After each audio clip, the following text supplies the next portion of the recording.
Hello, hello, everyone. Welcome. I'm so excited to welcome all of you today to our event. Let me just do a little quick introduction. My name is Ana Brechschneider. I'm the sponsor manager for Latinas in Tech, and my pronouns are she, her, and ella. I love to hear from you are turning from. So please put on the chat the city, the state, or even the country that you're connecting from. Before we begin, I want to see and thank you so much to our sponsor, Visa, and their entire team to collaborate with us to make this event happen. We have been working so hard to put this event together, and we're super proud of this. So another huge thank you to also to our audience to making the time to tune today and connect with us from home. If this is your first Latinas in Tech event, welcome. You are in great company, and it will be awesome for us an opportunity to connect with other Latinas and grow our careers and community. At Latinas in Tech is our mission to provide the resources and opportunities and community that Latinas need to thrive and innovate the careers in the tech industry. We do this by building progress, events, and focus on professional development, recruitment, and mentorship. Our community is well connected to the Slack channels, Facebook group, and we also have our members-only portal, latinasintech.org. Please feel free to connect and create your profile and to have more career opportunities, connect with other Latinas, and also see all the recordings that we have. So this is completely free for you. As always, we love to connect with anyone that's interested to work with, so we feel free to reach out to us directly. I have some housekeeping items that I would love to cover. Please use the Q&A button for any questions you have for the panelists. Make sure that also switch to everyone so everybody can see your comments on the chat. It's my pleasure right now to introduce you to the moderator for this event, Celinda Appleby. She's the Director of Global Talent Acquisition at Visa. Celinda, welcome, and please take it away. Hi, everybody. First of all, so excited to be here. I have been a member of Latinas in Tech for a very long time. I'm coming to you from Portland, Oregon. I'm a native Marylander. Mi familia es de Chile.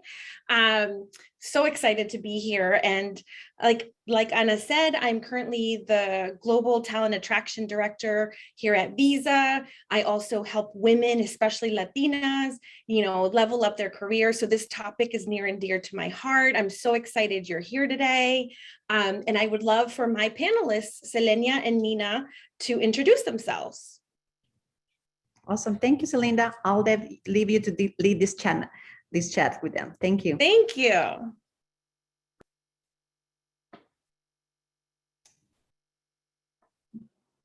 Hi, everyone. I'm Selenia Lopez.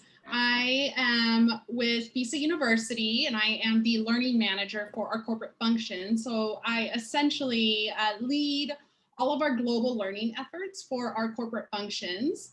I'm coming to you from the Bay Area. I'm currently in Oakland at home, and definitely miss the office.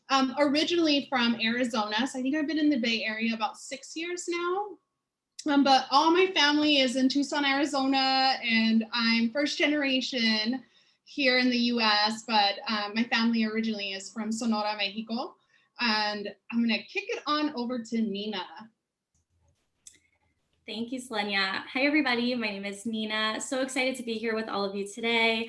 I'm a first-generation Cuban American from South Florida. I see we have a lot of people from Miami in the chat. So excited to be here with everybody.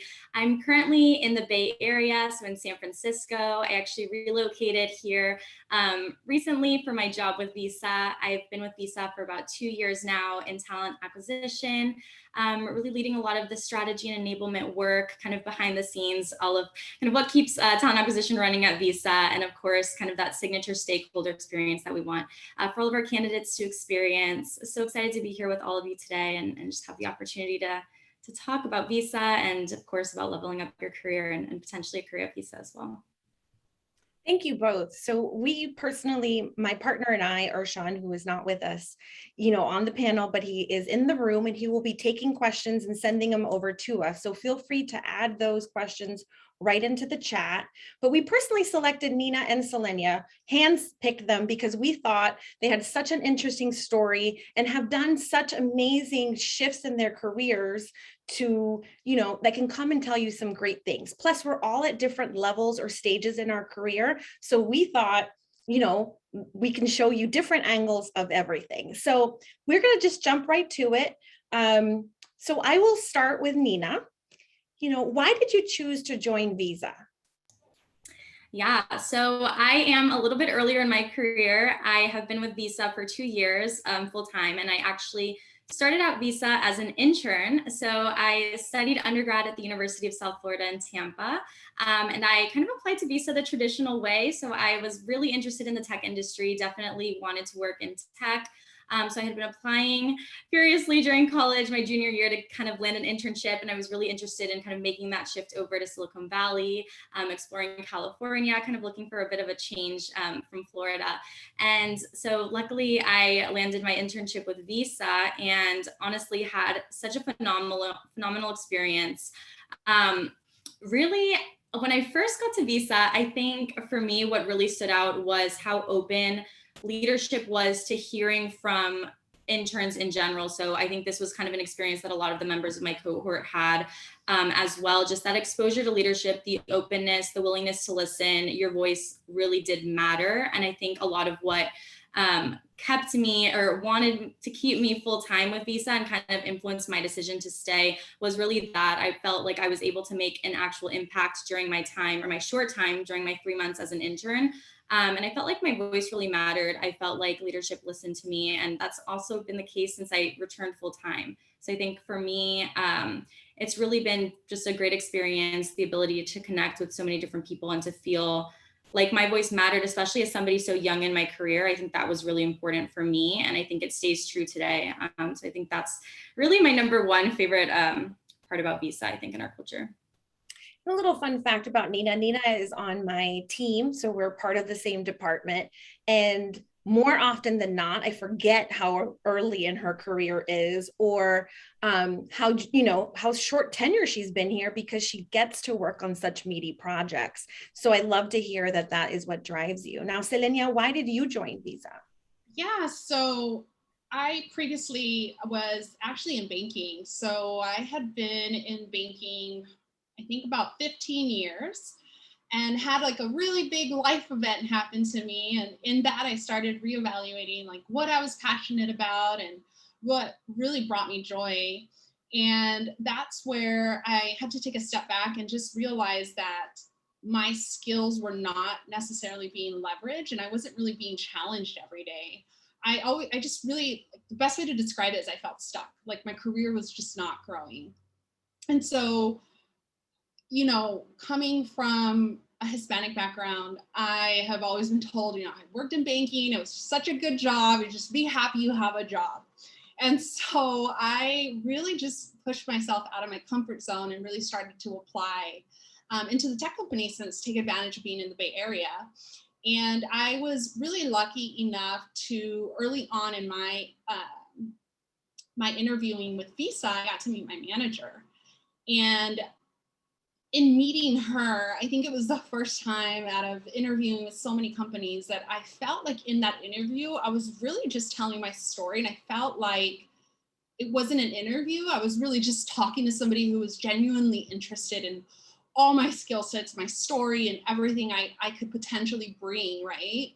And that has stayed true now, being at Visa. I've been here about 2 years this coming November. And I really feel like for the first time in my career, I'm not fighting to make my voice heard. I'm not fighting a battle of trying to show people my worth, because at Visa, like, they think my ideas are great and I get to work on these great projects and I get to own so much and I get so much visibility. And I think that's what drives me, that and the collaboration.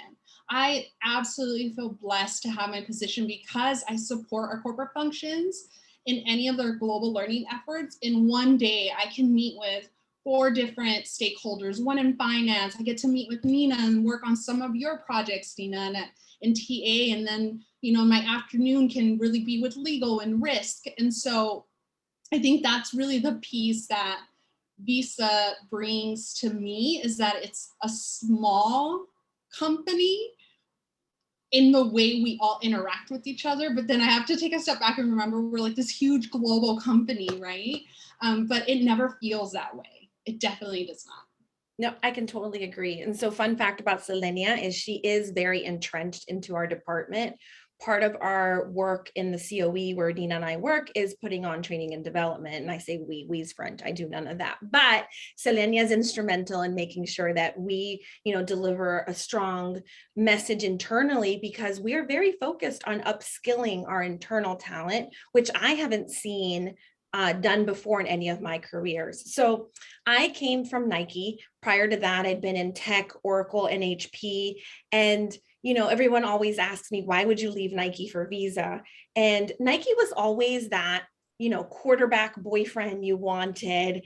And it was like unattainable, but a great job. I loved it. And Visa just was that secure, financially stable the guy you marry, right?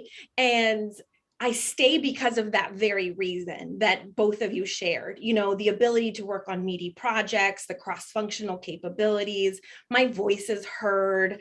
But more importantly, it always feels so much like a startup on a day-to-day basis. You would think of Visa has, continual processes that have been around for a while, but we get to make those processes, and to make them for Visa.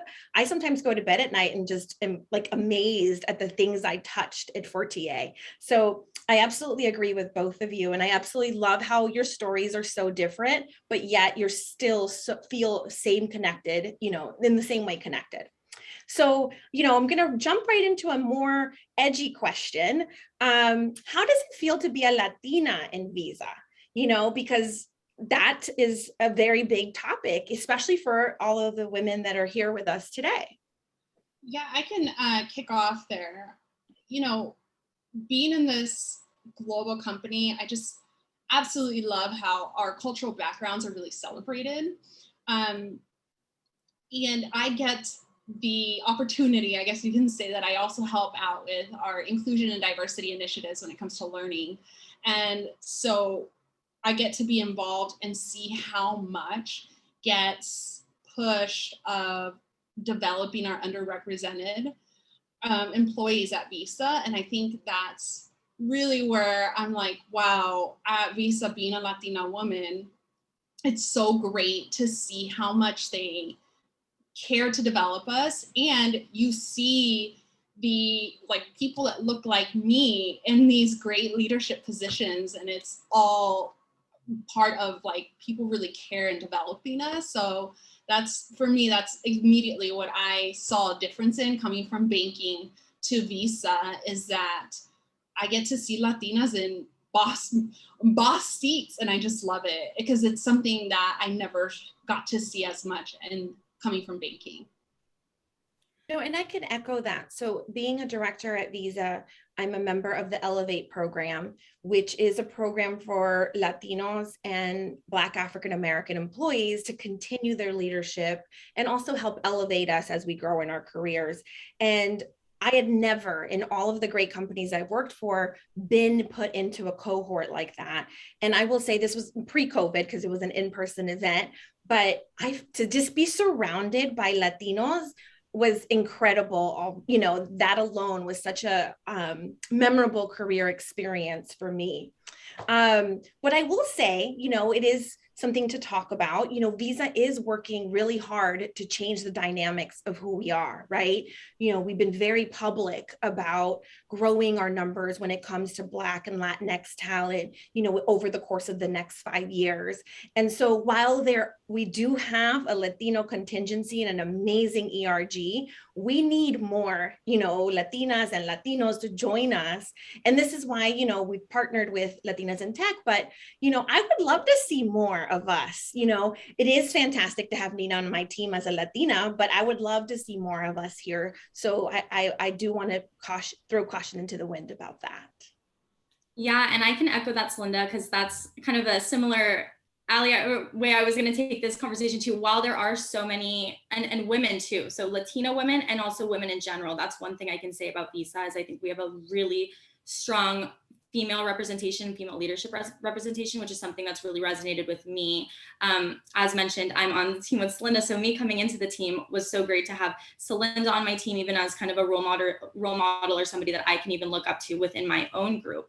But then to speak to the progress that we're looking to make at Visa from a talent acquisition standpoint, I can really speak to that and just know how much effort is going in kind of behind the scenes and within our talent acquisition, within human resources, and how valued it is and how dedicated and committed Visa really is to growing those numbers. To Celinda's point, it could be better and we could see so many more Latinas within Visa, and that's just a fact, and it's okay to acknowledge that. And I think one thing that Visa does so well from the bottom up is acknowledging where we can grow and where we can expand, and that's definitely one area where resources are really being applied to, and it's really kind of the intention is there and we're moving in the right direction, which gives me hope and which gives me a great feeling is that I know it's only going to grow from here and get better from here because the company truly is dedicated to taking the steps necessary and to actually putting in the work to get us to the place where we need to be. And that's something that I really value about the company, and that's another reason why I choose kind of to stay with Visa every day is I know they put in the work for the causes that they kind of care about, and it's not just to speak to it, but it's really action is being put into place to work. We feel it every day. Yeah. And I know Nina and I and Celenia, with the content she creates for us, we're in it. Like, we're in the trenches. We're doing the right steps. It's not lip service. You know, in terms of recruiting Latinas, that's one step. But Visa's also curated an internal mobility program. You know, we have excellent benefits for Latinas. As a Latina mom, you know, some of the benefits that I have at Visa I've never had before. And so I know that we're making those changes, especially as a global organization, to see that. So you both have different career paths, obviously, right? And we're all at different stages of our lives. You know, and these paths led you to Visa. How were you able to leverage those skills that you've acquired in your previous careers here at Visa? And what I'm mostly looking here is to, you know, talk a little bit about those transferable skills that you're looking, you know, for and how you applied them, because I see you in action every day and I'm continuously impressed with how you lead and how you do the work you do. But I know you weren't in financial technology services before. So how do you get to boss up every day? Yeah, I can start. You know, previously in banking, I had such a variety of different roles. I was in sales, relationship building with clients. I did a lot of coaching. I was in people leadership for like 8 years, did consulting, and even then change management with some big initiatives that ended up happening right before I left. And I think what helped me previously in banking was that I always asked for more. I always pushed my leaders to like, hey, let me be a part of that. Let me join this. Teach me how to do this. So at Visa now, especially in my role, I continuously do the same, but leveraging those skills that I've already worked on building up. And in my consulting, like as I'm building, you know, learning initiatives, things like inclusion, diversity, and making sure that we're providing people the right development. That comes from my people leadership experience that I have. So I'm always raising my hand and telling my story to my peers so that I can help them as well and use my transferable skills to help them build some of their content. Or help even, I know with Nina, one of the first times that we worked together was really talking about just the interviewing and how it happens at Visa and how we can make sure that we're being super inclusive. And that's just from my past experience. That doesn't necessarily have to do with learning, right? But it is something that I tell my story constantly to my stakeholders. That way they can utilize me for the various skill sets that I'm still passionate about that may not always come into my day-to-day learning. I love that. And I definitely can attest. I see you do that all the time. Nina, did you want to add something to that, or you don't have? Yeah, definitely. Agree with everything Selenia mentioned. And I think for me, even coming into my full-time role at Visa, I had never really had work experience before. It was my first job. And coming into that can be really intimidating. Definitely imposter syndrome is real. Nerves are real.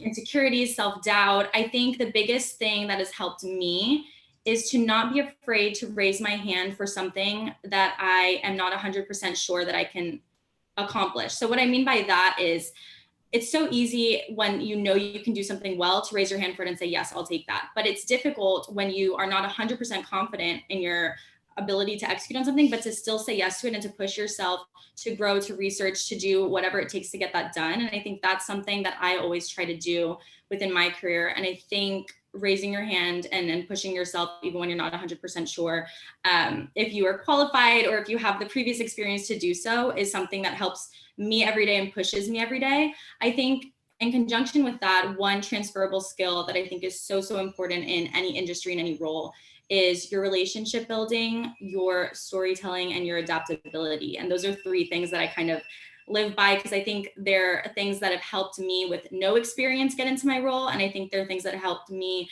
now, even with 2 years experience, continue to push myself. I think the relationships and the connections you make with your teammates, your managers, building that trust from day one will also help you level up in your career in a sense, because when you let somebody get to know you on a personal level, apart from just kind of your accomplishments or your skills on paper or your resume, will really help them kind of instill that trust in you to let you take on more and to believe in you enough to kind of let you jump and take a risk maybe. I think adaptability too is so important. Celinda and Celenia know this very well, I think. And I'm sure it's the same in many corporate settings, but at Visa, things are constantly changing. We're constantly evolving. We have new leaders come in, we have new initiatives come in, and being able to pivot and kind of adapt can be difficult at times, and to work in ambiguity can be difficult in times. But I think these are all things that you can speak to, whether you're applying for a role that's kind of in the same field that you have experience in, or if you're trying to make a pivot in your career. I think these are all things, and being able to sell yourself as a person as well is really important in leveling up in your career as well. I completely agree. And to add a little bit to that, I would say, I did a career transition about 14 years ago from being a recruiter into marketing for recruiting. And what has helped me transition from team or to, company to company has just been being really good at that thing that you do, right? And that requires me to read books, attend conferences, watch webinars, not because my company's asking me to, but because I want to show up prepared and have an angle that other people aren't thinking about. In this world that's so hyper connected and so much information is thrown your way, I want to be the person that when they think about recruitment marketing, they come to. And I know both of you do the same thing. So you become like that subject matter expert in the thing you do. But I agree, raising your hand. I would never have gotten into talent marketing had I not raised my hand as a recruiter and said, I know I'm really busy with 55 recs, but I want to do marketing, give me more. And that created a career pivot for me that has obviously worked out really well because I've been doing it for some time. But while we're here talking about pivoting and careers and transferable skills, we have a question that I thought I'll throw our way. And it's from Janiva, a lo mejor. What advice would you have for a Latina professional that's looking to transition from one area to the next? In her case, from marketing DEI program management, which by the way is a hot job right now, into learning, and in particular learning at Visa. What type of experience, skills, or qualities would you say that someone would need to have? And Celenia, maybe we start with you because you're the expert in learning. Definitely. I mean, before coming to Visa, I myself had just participated in ERGs and, took leadership roles in there, but really having that learning piece within the IND space, I didn't have. But I think something that constantly shows up here is really making sure that you can influence, right? Because like Celinda and Nina have said, is that we at Visa are very aware that we still have much more. We have really high goals of where we want to get to with our underrepresented talent. So Visa is aware of that, but it's our job to influence the business to invest more and do more and support us with resources and all that comes with putting together these great programs that we have within learning. So I think, for sure, influencing comes at play as well as executive presence, because at Visa, especially within Visa University, we have such a learning culture at Visa, which is what also attracted me to coming here. We get so much visibility within senior leadership, and you get to be a part of these conversations. So having that executive presence and being able to storytell to really show why we have to go into the direction, or how these programs are really gonna level us up as an organization, I think that's what really is a difference maker, and has helped me and has helped my peers as well build out this inclusion diversity college that we have within Visa University. And so just to add to that, I think some of the skills that are important, to tell your story, at least for me, have been really leveling up my PowerPoint skills, or Keynote if you're a Mac user. We're a Windows shop here at Visa. So PowerPoint is something that, I just get really, every year I take a class to refresh my skills. Visa is obviously able to provide that, but being able to visually tell a story while you're speaking to it, I think is something that has helped me at Visa articulate my wants, my needs, how to level up the things that we do. So I would say, leveling up your Microsoft Office. I don't love Excel. In fact, the team probably makes fun of my Excel skills, but we use that quite a bit here too. I'm grateful I'm in marketing and I don't have to so much, but just having those top level skills so you can easily showcase to leadership, your data or your content, I think is very important as well, especially if you're transitioning into a learning where it's content heavy role. Yeah, and I think the only thing I would add to that potentially is more so when you're applying. So let's say it's externally, you want to make a pivot, not only in the area that you're working in, but to a different company. I would take the time, and this is an exercise I do kind of quite often with my own role and kind of the nature of the work I do, because I think, you have a job, you have a role, you have a title, but you do so many different things and you work on so many different projects, and they all have different components. So I like to take time to sit down and kind of reflect on the work I've done maybe over the last month, the last year, and and pick out those skills that are kind of general and that can really be applied across areas. So specifically the area that you want to transition to. And I think from your marketing experience, you could pick out so many. I can think of a bunch of skills that could be really transferable into even facilitating learning courses, facilitating live sessions. Those are all skills that I'm sure you've had to do from your marketing presentations and things like that. So I think those are all things that you can also, when you're reworking your resume and tailoring your resume, highlighting those types of skills or experiences that you've had from marketing, but really kind of shifting them to that or the learning and development lens and kind of presenting it in that way. And I am also a fan on resumes with having a little blurb at the very top, maybe a couple sentences, kind of your mission statement, and also showing a little bit of who you are as a person as well. I like to give it a personal touch, just kind of to say something about who I am and the way I work and the way my brain works, kind of thing. So leverage that piece as well to kind of speak to that transition that you're trying to make, or those skills that you think are really the most transferable or the most important. That's kind of a resume tip that I would give for kind of making that transition. I love that, Nina. And I was going to say, while we're talking about tips, my big thing, especially if you're looking to break into any, whether it's Visa or someone else, having your LinkedIn on point all the time. And if you go over to my LinkedIn, my entire summary is super personal. It's about who I am. I talk about my children. I talk about the fact that I love Jordans. And I think at the end of the day, when we're comparing two candidates, A and B, right? And not me, but whoever's hiring, no matter where you do it, you're going to hire the person you probably bond with, right? Yes, they're both, and I'm talking about equal skills, equal everything. You're going to hire that human, someone that presents a human. Thankfully, robots haven't taken over our jobs, so we don't have to compete with that. So I would say, agree with all of that. Make sure that you come across as a human being in the interview process. We do have another really good question that I think ties into the theme we're in right now. And this is from Leslie. What would you recommend to someone who would like to get better at storytelling? I can start. I think, take advantage of I know at Visa we get tuition reimbursement.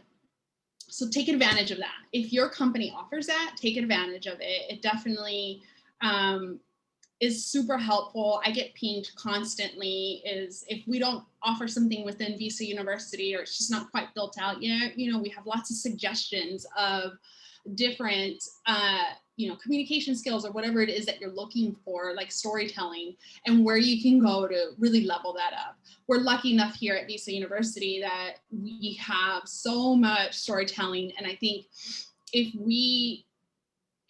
you know that somebody within another department or, you know, a peer is really good at it, ask them for help, have them coach you, because people who have a strong skill set in something, they're more than willing to help typically, and they want to help you and they want to share their knowledge and skill set. So just ask. And I think that's where that relationship building and really getting to know your peers around you comes in, is just asking for help. Nina has mentioned it as well. And just see if you know somebody's strong in them, approach them and let them know, hey, this is something I want to grow in. Can you help? And I will say, I get those questions all the time. So I really appreciate when people are like, hey, I heard you talk and I want to learn more.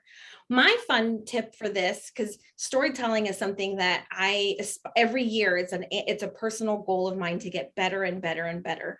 As a non-native English speaker, I was in, you know, ESOL is what we called it. I know it's ESL now, until third grade. So I'm constantly looking to add new words to my vocabulary or change the way I speak. And I will say my favorite app is the TED Talks app. And I try to watch one a week because those speakers are so great, so engaging. They can tell their story in less than 10 minutes and they really fire me up. You know, of course, pick topics that are near and dear to your heart. But I will say listening to TED Talks has changed the way that I present material, because you have 10 minutes to really capture an audience. And just the format that TED Talks is my number one recommendation. Yeah, I laughed, Celinda, because I was going to give the same exact recommendation. I listen to, I would say almost once a day, I try to listen to some sort of podcast, or TED is my favorite, but there's so many podcasts out there. I love to just listen to speakers and just have it on in the background. If I'm cooking dinner, doing laundry, cleaning, whatever I'm doing, I always have a podcast on. I'm always listening to people, because I think even your subconscious is just retaining that information and just the way that the speakers present it. But yes, TED is 100% my favorite. I listen to a TED Talk, I would say, almost every day. So definitely that's my greatest tip that I could ever give, other than, of course, asking for peer-to-peer mentorship and all of and taking courses. That's all important too. There are a bunch on YouTube as well. I do this all the time. I look up YouTube courses on storytelling and I watch them myself. There's so much great content out there. But as far as just learning how to become just a better speaker, I think listening and just retaining all of that information that you're hearing and just the way people present themselves, I think is the best. That's the best thing that I've done that's helped me the most. And so TED, 100% recommend. Yes. And I'll also tell you, because I know just us alone got together at least twice to talk about this event. And I know both of y'all got together a few times too. So practice, right? We don't wake up and just are great at speaking or great at storytelling, even if we have the best idea in our head, because our mind works so fast. So practice. I love looking at myself in the mirror while I'm talking. So because your facial expressions, I wear my heart on my sleeve, so you can tell. But practice is a great one also to add. I will say, at VU, I got to build a presentation skills and storytelling course. And that's actually one thing that we constantly preach or, give people to do, is have like a little pod, a trusted pod that you can practice with. And you can always record yourself and watch it back. And sometimes you're listening and you get that opportunity to really see where you can improve and just have that step back from that presentation or storytelling that you've just done. Now we do have a question about TED Talks. It says, do we have internal TED Talks? And I don't believe we do, but I'll pause there in case you want to take that one, Celenia. And it says, she says, I would like to be a speaker, but I have a strong Spanish accent. And I will say those are my favorite speakers because I feel so at home when I hear an accent. So don't let that get in your way at all. And I do believe that adds to your charm, right? That's your character, that's your authentic voice, and people want to hear it, trust me. But I don't know if you can answer any questions about internal TED Talks. Yeah, I don't know about internal TED Talks. I will say that we have Visa University, we have like a whole platform where we bring in TED Talks, we curate TED Talks, we make them available. And we also have various subscriptions to third-party learning, like HBR and LinkedIn and that sort of thing. So at Visa, we do have that. I don't know, in my 2 years, I haven't experienced any internal TED Talks. Yeah, but such a good idea to bring to the table. Already, I'm like, such a good idea. Now, there's a lot of questions in the chat room about visa jobs, and we have a couple of visa hires that are, or one visa hire that's starting. We will get to the recruiting related ones. I promise. I'm not ignoring them. I'm just going to get through the level up part, and then we'll talk all about visa recruiting. I'm going to skip a couple questions just because interest of time. I didn't want to shock you both, but I want to talk a little bit because there is a question about imposter syndrome, but I'm going to talk a little bit about this piece because we had such a wonderful conversation about it. But self-advocacy is really hard for all humans. Let's be honest, right? When we were little, having a big ego wasn't cool, especially if you grew up in a Latino family, right? And so it's even harder for Latinas to self-advocate. And of course, I've heard your stories as we prepared for this. What are some steps that you took to overcome this? And I know it's a daily work in progress for all of us, but if you could share some tips about that, that would be really great. Nina, go ahead and kick off. Okay, great. Happy to. Yeah, I think this is such an important topic, and it's something that I struggle with every day. I know it's something that my peers struggle with, my friends struggle with. I actually just last night was having a kind of a one-on-one with a personal friend of mine who was going into a conversation with her manager today, where she wanted to talk about a promotional opportunity, and she was so nervous about it. And I've had similar conversations recently, and with annual review coming up, it's just so timely. It can be so difficult to advocate for yourself. I think my number one tip would be to recognize the incredible work you do. It's not natural to want to talk yourself up or to brag about yourself because you're afraid that it'll come off as maybe, I don't know, if you're asking for promotion, as you're ungrateful for your current role, or you can get nervous. Do I even deserve this promotion? Did I do enough for it? And I think we as women, I would say, and even for myself, a lot of times get caught in that trap of thinking, I haven't worked hard enough for it. I don't deserve it yet.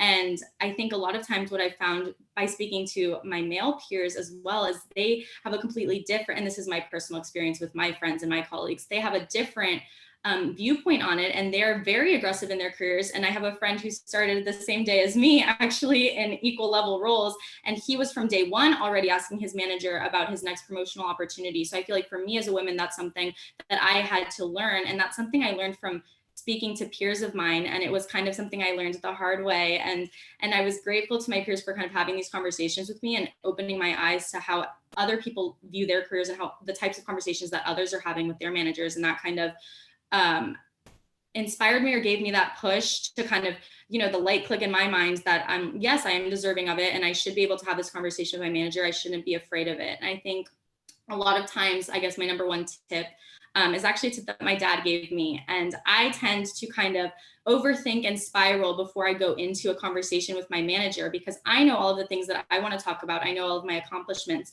but I don't know how they're going to react to it. And I think that's the one thing that I struggle with the most. And the best tip that my dad gave me is not to project, because you can't control how somebody else is going to react to what you're saying. So you can't spend all this time overthinking about it. You have to be confident in your accomplishments, in what you want to deliver, and the reaction that you're going to get, you won't know, and you can't prepare for that, and that's okay. So I think that's my number one tip, is not to project going into those calls or those conversations, to be confident in the work that you've done, to know that you are deserving of it, and that it's okay to ask for more, and it's okay to ask for the recognition if you're not getting it, or for promotional opportunities, and to just, yeah, I guess that would be my number one tip with that. Yeah, and I'll add, and Nina and I have actually recently talked about this, and this is actually one of the reasons why I wanted to come and be a part of this panel is, you know, for 15 years in my previous employer, it was never good enough what I was doing. So being a woman coming from, you know, a Latin background, my family, I'm just naturally not confrontational, especially at work. I'm just happy to have a job, I get a paycheck, and that's always my mindset, right? And so add the fact that for 15 years, every conversation I had, you're not doing enough, you're not doing enough. And then it was really a culture of waiting until you get tapped on the shoulder for that next position. That's what kept me there for 15 years. And looking back, I was like, okay, I'm grateful for it. Like, thank you for the experience. But for how long was I so underutilized that my own self-confidence went down the drain, right? And so I think I finally woke up, and what helped me really advocate for myself is mentors.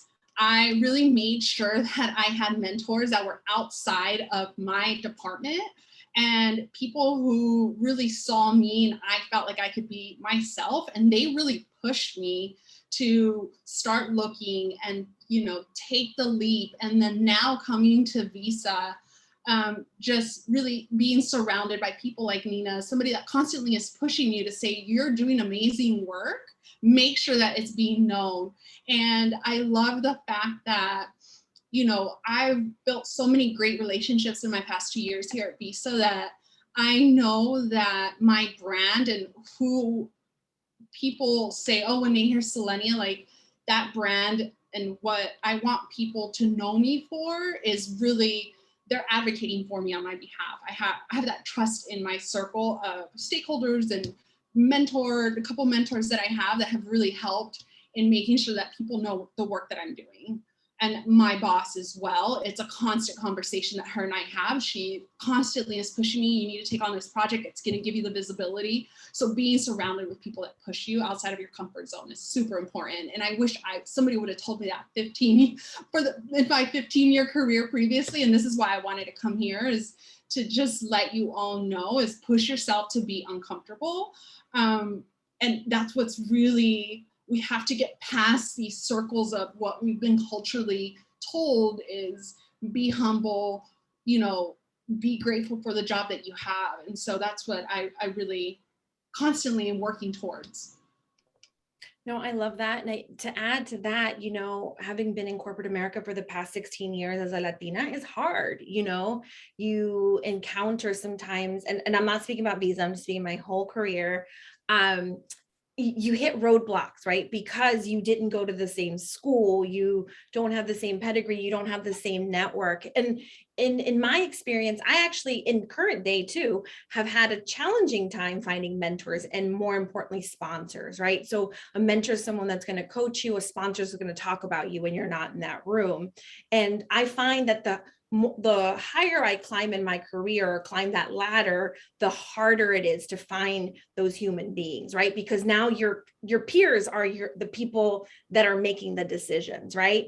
And so I joke with my friends a lot that I spend more money on my career coach than my therapist, because I do have someone that I, you know, obviously pay for, that helps me with executive presence. If I have a problem at work or something I need to solve for, or I'm confused on how to move, I definitely have hired someone that I'm supposed to work with them twice a month, but we talk way more than that.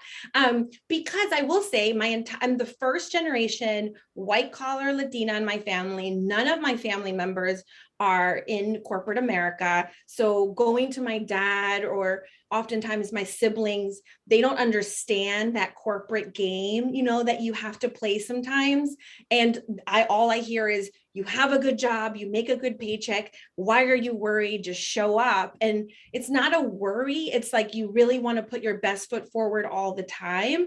And so I stopped going to my family. If I get a bonus or if I have a big win, they also don't understand that either. And so I agree with surrounding yourself with people that can help you level up.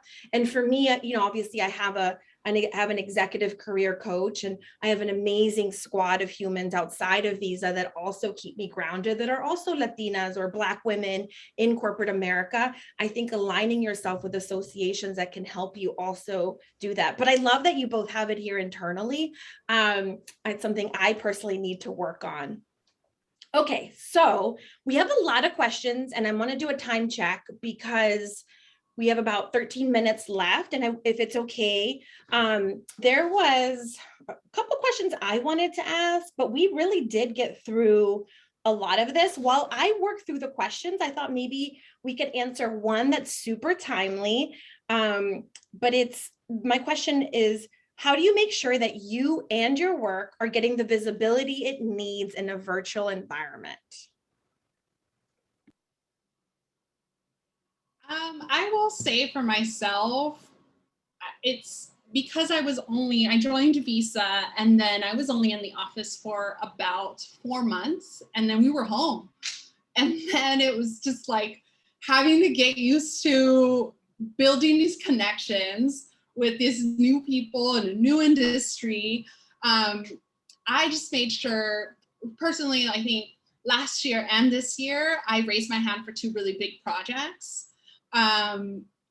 And that's what has helped me in a virtual world is I really ask, like, I need something that's gonna help me connect with more than our little circle here. And so I took on 2 very large projects each year, and it has really helped because I knew that these projects, I was gonna get to work with a variety of people.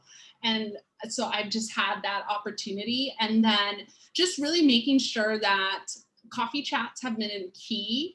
So not just always about work, but just really seeing how each other is doing. And I think once you put yourself out there and start building those coffee chats and, checking in with various people, that's what's really helped. So people come in and check in on me and really make sure that in this virtual environment that I'm still making those connections with people and making sure that the projects that I'm raising my hand on, I'm blessed that I have the opportunity that I've been entrusted with them, and really making sure that I own it and bring it every day. And that you do. You really do. Okay, so I'm going to use the next moments to answer some of the audience questions. And maybe because there's a total of 20, so I'm going to try to see if we can maybe get them through, okay? So we have a question, since we've been talking about mentors, from Chelsea that says, any tips on how to connect with a mentor? Yeah, I think honestly, my biggest recommendation is find somebody who you look up to, who maybe is in a position that you're interested in eventually getting to, or maybe somebody who, and I would just reach out to them. I know it can be nerve-wracking and daunting, but I would reach out to them. I would send them an email, since we are in a virtual world, and I am, whatever it may be, and just say, hey. And I think most of the time people are so open to that, and it's also flattering on their end. I would just say, hey, I really admire your career. I think you do a lot of great work. I'm really interested in just connecting with you and learning more about what you do. I'm new in my career, or I'm new in my role, or I'm looking to make a shift in my career, or I'm just looking to grow, and just be open about it. And I would just reach out. And if one person doesn't respond to you, I would keep reaching out to other people. I think, but for the most part, I think within Visa, people are generally very open to that. And I would hope in other companies, but if one person rejects you, reach out to another one. I just wouldn't be afraid to do it. I would just go for it, honestly. Yeah, it's almost like dating, right? Like if I had one where I reached out and they're just like, I don't have capacity right now. And I was like, great, who do you suggest? Right? And they suggested somebody within their team. But I had somebody that I really admired, and it's a job that I aspirationally would like. And that's actually how I have one of my mentors right now. And then I have another one that she really just told me like she wanted to help me. So I was blessed enough that another mentor is helping me in that way. But it's really about the culture. And then I know within our organization, we have such a strong mentorship program. So they'll pair you up. So take advantage of that if your companies have it. Great questions, great answers. Okay, so we have one that says, why do you think some Latinas do not take into consideration to level up their careers / life? And what advice would you give to them? Why they don't, sorry, Celinda, why they don't choose to level up their careers? Yeah, why do they not take into consideration to level up their careers? I can try. I mean, it's hard for me to speak for people, but I can tell you in the environment that, my my parents were teen parents, immigrants. And for us, it wasn't a matter of not leveling up. And to be honest, I kind of coasted my entire life until I got a divorce and I was like, oh my God, I'm a breadwinner. And so that was the fire I needed, a breadwinner with 3-year-olds. So that was the fire I needed. But growing up, it was just like a good paycheck. We were never rich. We were always, middle class. And I think, I can't speak for other Latinas, but I just don't think that, as the firstborn, I was told to be all you can be, go and do great. That to me probably is what held me back, earlier in my career. Yeah, it's funny. I have 2 older brothers.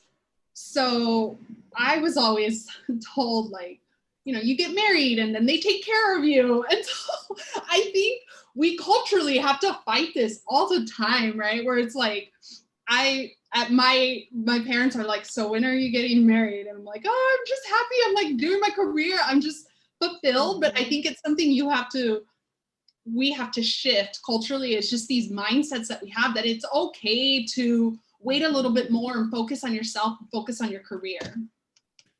Agreed. Okay, so I'm going to jump into, these are going to be recruiting questions, okay?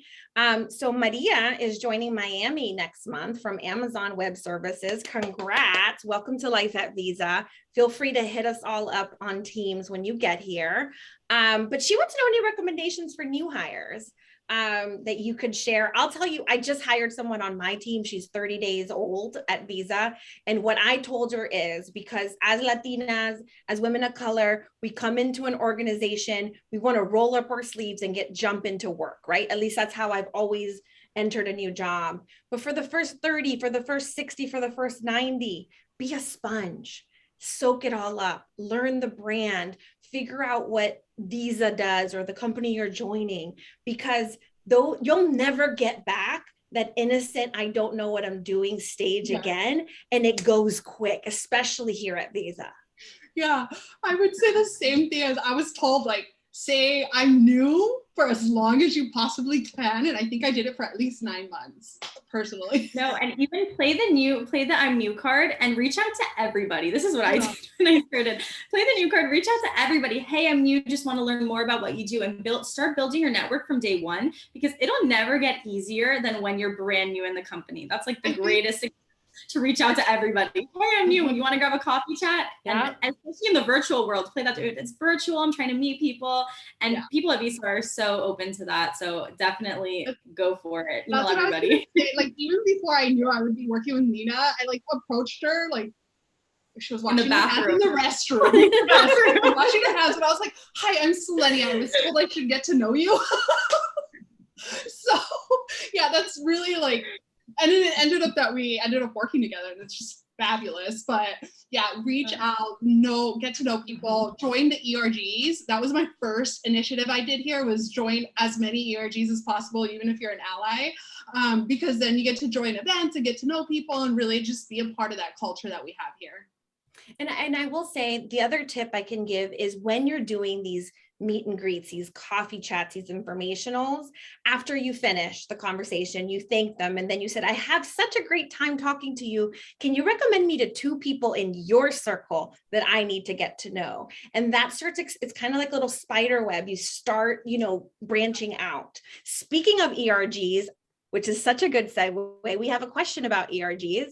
Alejandra wants to know what type of ERGs, BRGs are we a part of that have empowered us and continue to be your authentic self at Visa? I can tell you, I'm a part of obviously the LatinX Connect, I believe is what it's called, Pride as an ally, and the Women in Technology, or Women at Visa, I believe is the one. We have a couple, I think we have 4 or 5 women groups here at Visa. What I will say, what I love about Visa, and it's ran by our ERGs, is that we do race talks once a month, usually the first Thursday of the month. And they started in 2020, in response to the social unrest that Visa was seeing as an organization. We responded quickly. We's friend, I had nothing to do with it. I'm just a participant.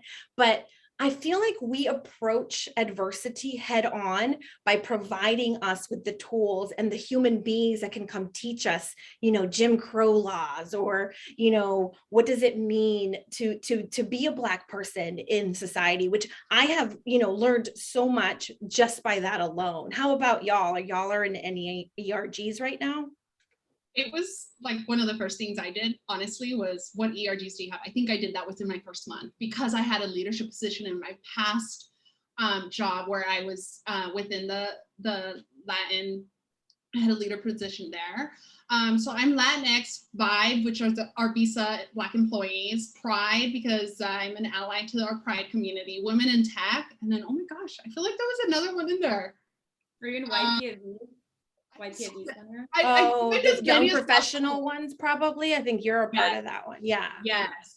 And I was going to bring it up, so I'm so glad you did. I think that's one of the biggest things that I absolutely love to brag about is the fact that we have these race talks. And I'm so excited. I don't know if you guys have seen, but we have Dolores Huarte joining our Hispanic one this month, and I'm so pumped up about it. And it's just these things about really educating our global organization on these hot topics about race, and we just bring it up and we talk about it and we educate, and it's amazing.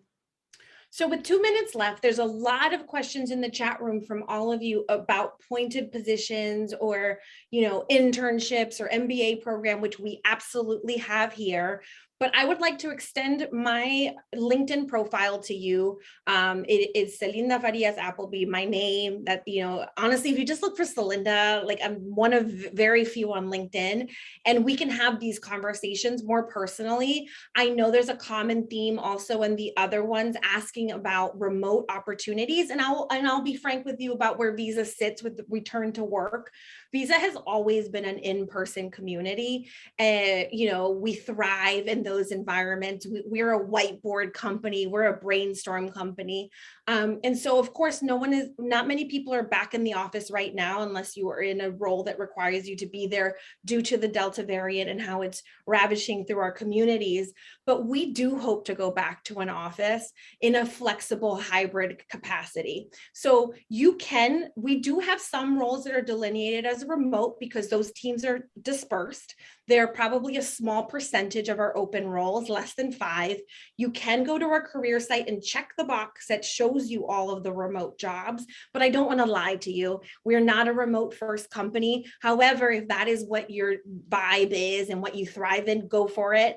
You will be able to find other companies that do support that. I think Visa is looking forward to getting back together one day soon. I mean, I can't wait to have lunch with y'all, hopefully sooner rather than later. So I hope that answers that question. I know we're at the 5 o'clock time, and this was really great. So I will thank Ana and Cecilia and everyone at Latinas in Tech for having us. This flew by. We could have talked forever. So thank you. No, thanks to you guys. Thank you, Celinda, and Nina. Thank you very, very much to participate in this event. We are proudly to see a lot of people join today, and like you say, a lot of questions for our attendees. So wonderful conversations, great tips, great suggestions. And I think, it was a very successful event. Thank you very much. And remember, this event is going to be posted on our website for you to rewatch or also share with other members as you want to. All right. Have a good night, everybody. Thank you. Thank you. Bye-bye.